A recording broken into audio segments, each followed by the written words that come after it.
boa tarde. Você acompanha agora notícias do Brasil e do mundo desta segunda-feira, dia 8 de janeiro de 2024. O presidente do Congresso Nacional, Rodrigo Pacheco, vai se reunir amanhã com líderes partidários às 10 horas da manhã. A expectativa é que eles discutam a medida provisória do governo que reonera a folha de pagamento de 17 setores da economia. Parlamentares e entidades têm pedido a Pacheco que devolva a MP. O texto revisa uma decisão do Congresso que já havia derrubado um veto do presidente Lula e renovado a desoneração por mais 4 anos, até 31 de dezembro de 2027. A medida provisória prevê que a reoneração passe a valer em 1º de abril de 2024. Segundo técnicos do Senado Federal, se oficializada, a devolução da medida provisória torna o texto sem validade. E hoje faz um ano que os prédios dos 3 poderes foram invadidos em Brasília.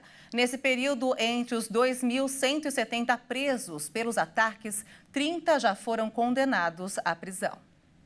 Há um ano, milhares de pessoas invadiram os prédios dos 3 poderes em um ato contra a nova gestão.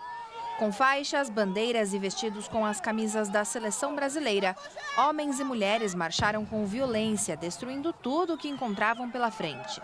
O ato ficou marcado por depredação, prejuízos e a prática de diversos crimes. Nos dias 8 e 9 de janeiro de 2023, 2.170 pessoas acabaram presas pelos atos antidemocráticos. Entre elas, 1.354 foram denunciadas pela Procuradoria-Geral da República e viraram réis em inquéritos no Supremo Tribunal Federal. As investigações abrangeram incitadores e executores dos atos. Até o momento, o plenário da Corte Suprema julgou e condenou 30 pessoas. As penas variam de 3 anos de prisão em regime aberto a 17 anos de detenção em regime inicial fechado. Outros 30 indivíduos aguardam julgamento em plenário virtual, em sessão que termina no dia 5 de fevereiro. O ministro Alexandre de Moraes, relator dos casos na corte, validou 38 acordos de réus que não participaram presencialmente das invasões, mas contribuíram para a realização das ações de depredação. Além de confessarem os crimes, os réus se comprometeram a pagar multa e prestar 300 horas de serviços à comunidade ou a entidades públicas e a não cometer delitos semelhantes nem qualquer outro crime ou contravenção penal. Até o momento, mais de 300 denunciados por instigar os atos de 8 de janeiro manifestaram interesse em assinar os termos. Os réus que podem fechar acordo são aqueles que respondem pelos crimes de incitação e associação criminosa, com penas máximas que não ultrapassam 4 anos de reclusão. 8 dos presos acabaram condenados pelo STF. Outros 33 são réus denunciados como executores dos crimes praticados em 8 de janeiro e 2 acabaram transferidos para um hospital psiquiátrico. A pedido da PGR, 25 pessoas investigadas por financiar ou incitar os crimes seguem presas. Vamos falar agora sobre economia. Os brasileiros tiraram quase 88 bilhões de reais da caderneta de poupança em 2023. Segundo o balanço do Banco Central, a saída de recursos foi menor do que a registrada em 2022. O Banco Central informou que em todo o ano passado, os depósitos na caderneta de poupança somaram mais de 3 trilhões e 820 bilhões de reais. Já as retiradas totalizaram 3 trilhões e 910 bilhões de reais. Com isso, as retiradas de recursos da poupança superaram os depósitos em 87 bilhões e 800 milhões de reais. Apesar de alta, a saída de valores da poupança em 2023 foi menor que a do ano anterior, quando mais de 100 bilhões de reais deixaram a modalidade de investimentos. A retirada de recursos da caderneta de poupança acontece em um cenário de juros ainda relativamente altos, apesar das 4 quedas seguidas da Selic, para o patamar atual de 11,75% ao ano. Indicadores também mostram que o endividamento da população segue elevado, apesar da taxa de inadimplência ter recuado em novembro. A caderneta de poupança segue com rendimento limitado.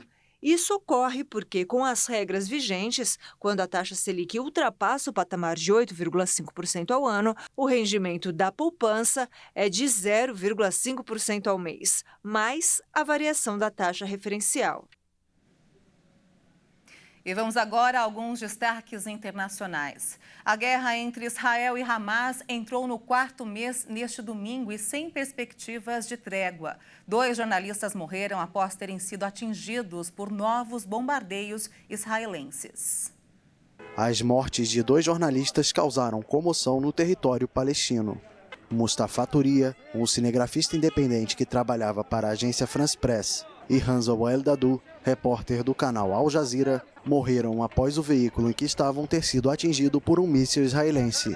O pai de Hamza, Wael Al-Dahdouh, editor-chefe do escritório da Al Jazeera na faixa de Gaza, foi recentemente ferido em um bombardeio. A esposa de Wael e outros 2 filhos já haviam sido mortos em um ataque lançado por Israel logo nas primeiras semanas de guerra. Segundo o Comitê para a Proteção dos Jornalistas, pelo menos 77 profissionais de imprensa morreram em Gaza desde o início do conflito. O mundo precisa ver o que acontece em Gaza com os 2 olhos, não apenas com o olhar israelense. Todos precisam ver o que acontece com o povo palestino. O que Hamza fez contra eles, o que minha família fez, o que os civis fizeram. Não fizeram nada, mas o mundo fecha os olhos para o que acontece em Gaza.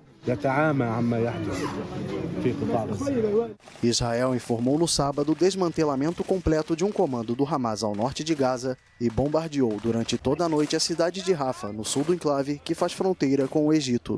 O exército israelense anunciou que vai focar os ataques contra o sul e o centro do enclave, onde disse haver campos de refugiados lotados de terroristas. O Ministério da Saúde, subordinado ao Hamas, informou neste domingo que mais de 22.830 pessoas já morreram em Gaza desde o início do conflito em 7 de outubro. Israel afirma que a guerra só vai ter fim quando o Hamas for eliminado e todos os mais de 130 reféns que ainda estão em cativeiro forem libertados. E no Paquistão, pelo menos 6 policiais morreram e 20 ficaram feridos em um atentado no país. O alvo do ataque foi um caminhão que levava os policiais para uma campanha de vacinação. A explosão aconteceu no noroeste do Paquistão.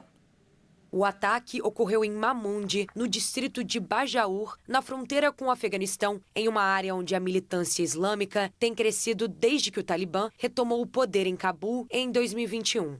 Um alto funcionário do governo disse que o caminhão da polícia transportava mais de 20 policiais como parte de uma campanha contra a doença. Muitos deles ficaram feridos na ação.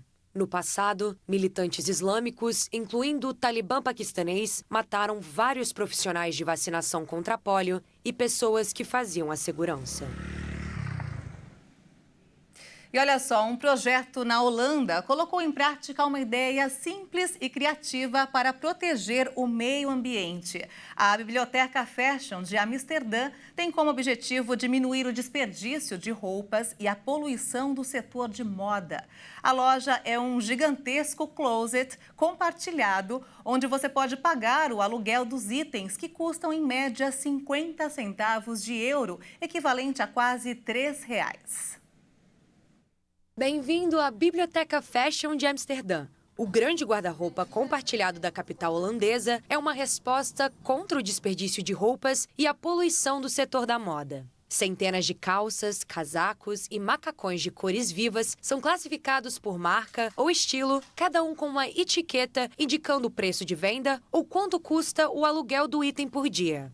O preço do aluguel diário varia de cerca de 50 centavos de euro a alguns euros, dependendo da fidelidade do cliente, com que frequência ele aluga roupas e quanto são emprestadas. Sowieso. Ja, het is gewoon heel fijn. Ja, tuurlijk. Ik denk hoe meer... É muito legal. Sim, acho que quanto mais isso existir. Muitas roupas são compradas e não usadas. É uma maneira muito boa de usar roupas novas sem sobrecarregar o planeta. dragen zonder dat je de aarde ontzettend belast. Dus ja, zeker. Na era do fast fashion, a tendência de comprar roupas a preços baixos e descartá-las rapidamente, a ONU alerta que uma pessoa compra, em média, 60% mais roupas do que há 15 anos, enquanto cada peça é mantida por apenas metade do tempo.